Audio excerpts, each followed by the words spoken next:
Благодарам, почитувана подпредседател. Кете, не дека ми пречи политика, ама не можам да го прифатам лицемерието на некаков начин. Сега ќе ви објаснам преку два примера зашто. Прво, зборувате тука дали имало или немало преведувачи. Во Уставниот суд нема преведувач на турски јазик, вие сте биле председател. Зашто тогаш не сте вработиле? Понатаму тука гледам општини кои што се навели. Прва општина Пласница. Па знаете, чив брат е градоначалник на општина Пласница, кој беше 5 мандати градоначалник. Од вашата пратеничка група од ДУИ. Што не му кажете на човекот да вработи? Или сега за да креираме политика, ќе дојдем тука, ќе поднесам амандман за сите да гледаат дека јас се борам за малцинството. Што не му кажете на господинот Јаковски да вработи? Знаете која втора општина сте ја навеле? Центар Жупа. Па до пред некое време во коалиција, во опозиција бевте со вас. Знаете кој е градоначалник таму, така? Понатаму третата општина Маврово и Ростуше.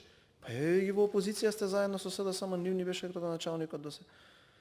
Се не може тука да се правиме борци за некои права, а да не бидеме искрени до крај. Ве слушаме тука 100 амандмани сте поднеле.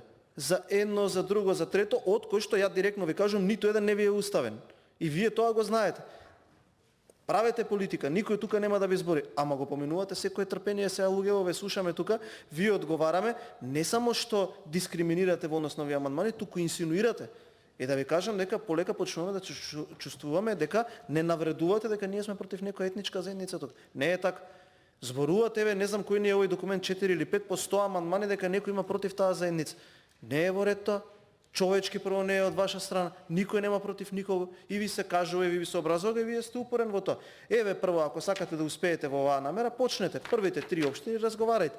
Еве, договорете се со господинот Јаковски, градоначалник на општина Пласница, нека обезбеди средства во буџетот, преку плановите на владата му се префрли средства за да реализира проекти, има фискален простор. Прво нека почна тамо, вашиот колега од вашата коалиција, вие стоите до него кога Али Ахмети ви држи пресконференции тука, и се од друга страна вие нас ке ни кажувате дека не почитуваме права на некои етнички заедници. Знаете кој не почитува права на етнички заедници? Вие.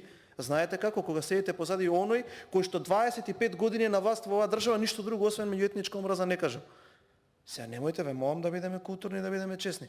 Вие мора да разберете дека времето на таквите политики, на таквата парадигма веќе заминува. Знаете ли зошто? Заради тоа што веќе во оваа држава е нормално македонец да гласа за Менди во Струга, албанец да гласа за Дарко во Бутел. Знаете ли зошто? Затоа што бираме луѓе кои што решаваат проблеми. Баталете го веќе ова, помина времето на тоа таквото. Зашто од една страна дека зборуваат за националности, купуваат Мајбах, купуваат Соравија и така натака. Оставите го тој национализам, видовме каде заврши. Баталете го тоа и почнете веќе декларативно да работите за етничката заедница од која што доаѓате. Зашто во спротивно ги навредувате вашите луѓе. Благодарам. Благодарам. Контрреплика.